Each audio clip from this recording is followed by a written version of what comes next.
ଭାବାନ୍ତର ଚଳଚ୍ଚିତ୍ର ଦେଖନ୍ତୁ। ଦେଖିବାର କାରଣ ତିନୋଟି।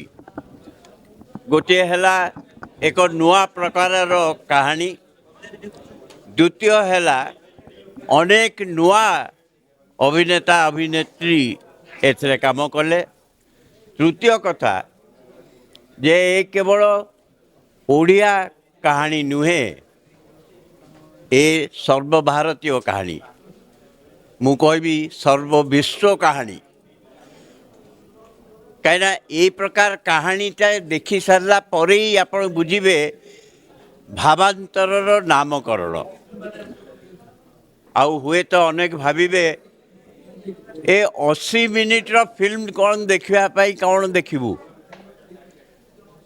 ଯେତେବେଳେ ହୃଦୟ ସ୍ପର୍ଶ କରେ ସେଥିପାଇଁ ଭାଷାର ଆବଶ୍ୟକତା ନଥାଏ, ଭାବର ଆବଶ୍ୟକତା ଥାଏ। ସେଇଥିପାଇଁ ନା ଭାବାନ୍ତର। देश विदेश कोण अनुकोणर टेक्निक खबर देखंतु आम सह यूट्यूब फेसबुक और इंस्टाग्राम रे आमको देखंतु लाइक शेयर और सब्सक्राइब करने को आद्यम भूलंतुनी।